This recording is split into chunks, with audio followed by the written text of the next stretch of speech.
అక్షయ్ కుమార్ కొత్త cinema announce చేశారు. దీంతో పాటు కొత్త సినిమా అనౌన్స్మెంట్ పోస్టర్ కూడా వేశారు.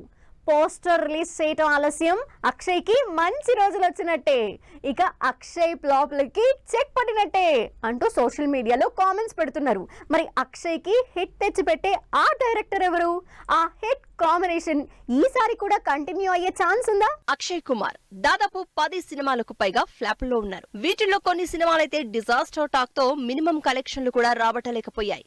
ఎన్నో ఎక్స్పెక్టేషన్స్ తో రిలీజ్ అయిన సినిమాలు ఫ్లాప్ అవుతూ ఉండడంతో ఈసారి హిట్ డైరెక్టర్ ని పట్టుకున్నారు అక్షయ్. తన బర్త్డే రోజు ఈ సోమవారం భూత్ బంగ్లా అనే క్రేజీ సినిమా అనౌన్స్ చేశారు. ప్రియదర్శన్ డైరెక్షన్ లో అక్షయ్ కుమార్ భూత్ బంగ్లా సినిమా అనౌన్స్ చేశారు. ఇప్పటికే డిఫరెంట్ జానర్స్ ట్రై చేసిన హిట్ దక్కించుకొని అక్షయ్ ఈసారి మాత్రం తనకి అచ్చొచ్చిన కెరియర్ లో హిలీరియస్ హిట్లిచ్చిన ప్రియదర్శన్ డైరెక్షన్ లో సినిమా అనౌన్స్ చేసి ఫ్యాన్స్ కి గుడ్ న్యూస్ చెప్పారు. అక్షయ్ ప్రియదర్శన్ కాంబినేషన్ లో ఇప్పటి వరకు వచ్చిన సినిమాలన్నీ కామెడీ ఎంటర్టైనర్స్ గా వచ్చినవే. అక్షయ్ ప్రియదర్శన్ కలిసి హేరీ పేరీ, గరం మసాలా, భూల్ భులయ్యా, కట్టా మీఠా, భాగం భాగ్ ఇలా out and out comedy movies చేసి హిట్ అందుకున్నారు. 2010 లో కట్టా మీఠా సినిమా చేసిన ఈ ఇద్దరు మళ్లీ 14 ఏళ్ల తర్వాత ఇప్పుడు భూత్ బంగ్లాతో మరో హిలీరియస్ కామెడీ మూవీని చేయబోతున్నట్టు తెలుస్తోంది.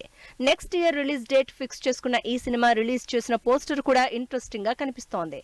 స్త్రీ 2 లో గెస్ట్ రోల్ ప్లే చేసిన అక్షయ్ తెలుగులో మంచు విష్ణు లీడ్ రోల్ చేస్తున్న కన్నప్ప మూవీలో శివుడిగా కనిపించబోతున్నారు.